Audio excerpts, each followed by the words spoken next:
안녕하세요. 복지정보, 생활정보, 건강정보부터 돈이 되는 일상생활들의 팁까지 정확한 정보로 꼼꼼하게 체크해서 빠짐없이 살펴봐드리는 복지도우미입니다. 오늘 영상도 대한민국 모든 여러분에게 도움되는 영상이길 바라면서 구독, 좋아요 꼭 부탁드려요. 구독, 좋아요 설정하시면 빠른 정보 알림되고 행복한 일만 가득하실 거예요. 주 5일 기준으로 하루에 5시간 근무를 하는데 월급이 약 125만 원 정도 된다고 합니다. 4대 보험도 되고 근로기준법에 따라서 휴가 등도 제공이 됩니다. 어떤 일자리인지 궁금하시죠? 요양보호사는 힘은 많이 드는데 단점이 너무 많고 다른 것을 하자니 마땅한 일자리는 없어서 여전히 고민이시죠? 우리 가정의 경제에 조금이라도 도움이 되고자 노력하시는 여러분께 저 또한 도움이 되고자 지난번에 이어서 좋은 일자리를 찾아 추천해 드리고 있습니다. 혹시 여러분께서 더 잘 알고 계시거나 경험이 있으시면 그것이 맞는 것이니 참고해 주시면 감사하겠습니다. 앞서 추천해 드리고 있는 일자리들에 대해 실행에 옮기신 분도 계시거나 아직 마음에 드는 일자리를 찾지 못하신 분도 계실 겁니다. 그래서 좋은 일자리를 또 찾아왔습니다. 바로 중장년 일자리로 관심을 가지실 만한 생활지원사대에서 준비를 했습니다. 이 영상만 보셔도 생활지원사 관련해서 필요한 정보는 다 가져가실 수 있게 많은 정보를 알차게 준비했으니 영상 끝까지 시청해주시고 도움되셨으면 좋겠습니다. 그렇다면 생활보호사 어떤 직업일까요? 정부가 2020년부터 실시하는 65세 이상 기초생활수급자, 차상2계층, 기초연금 수급자 등이 노인을 위한 맞춤 돌봄 서비스 수행 인력입니다. 기존 노인돌봄 사업의 생활관리사와 노인돌봄이 생활지원사로 명칭이 통일되었습니다. 일이 너무 고되지 않은지, 어떤 일을 하는지 고민하시는 분들이 많으신데요.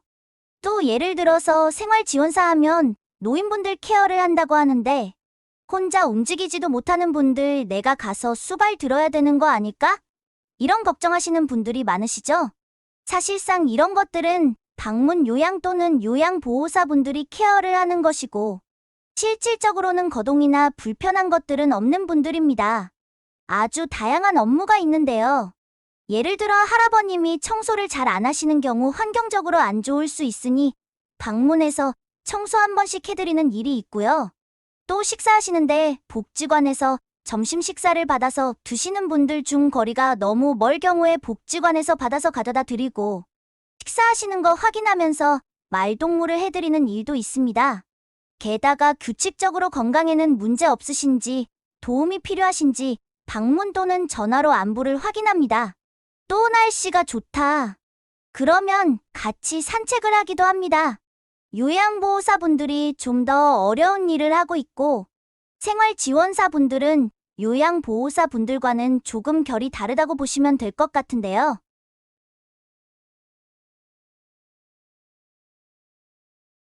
그러면 지원 대상은 어떻게 될까요?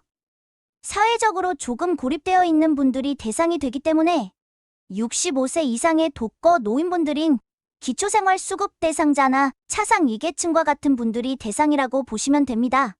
보통 한 분이 14명에서 18명 정도 케어하시게 되는데요. 그러면 왜 생활지원사를 추천해 드리는 것일까요? 가장 큰 이유는 근무 조건 때문입니다.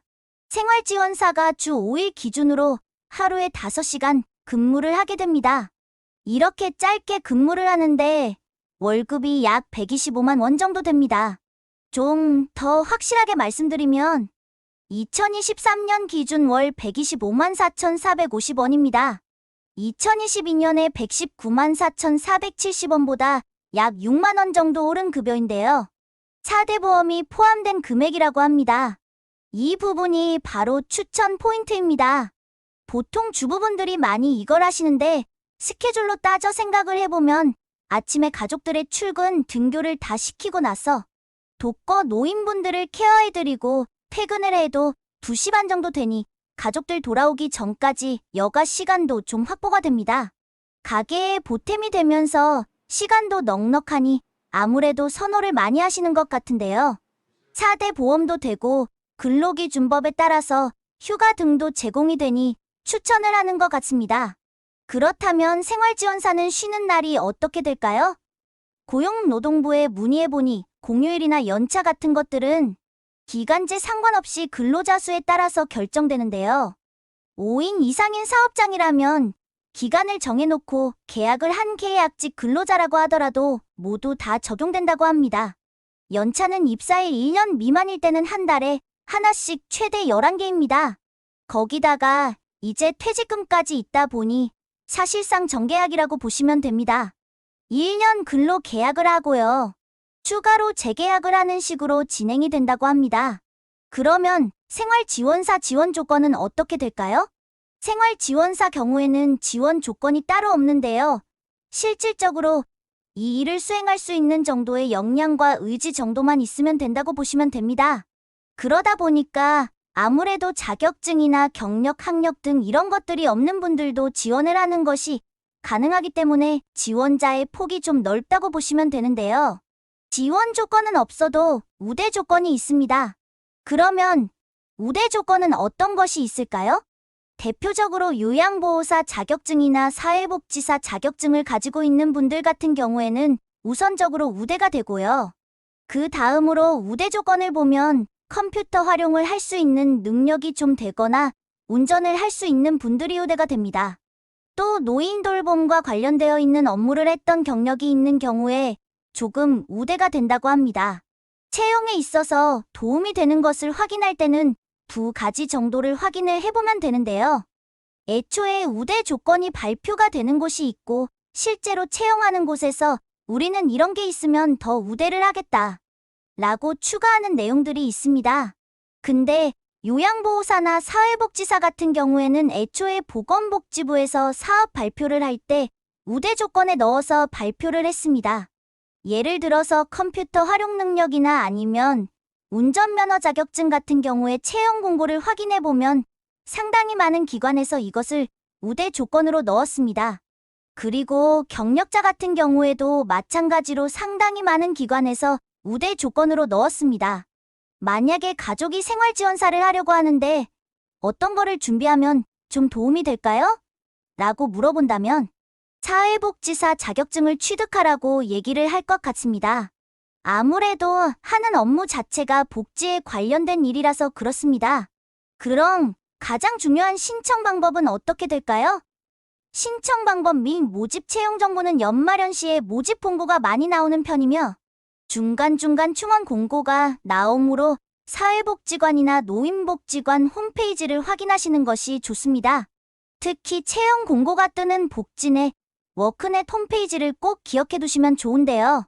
자주 들어가셔서 확인해보는 것이 좋습니다. 오늘은 우리 어르신분들 사회적인 연결고리가 약한 분들이기 때문에 이런 분들을 돌봐주는 생활지원사에 대해 꼼꼼하게 체크해봤는데요.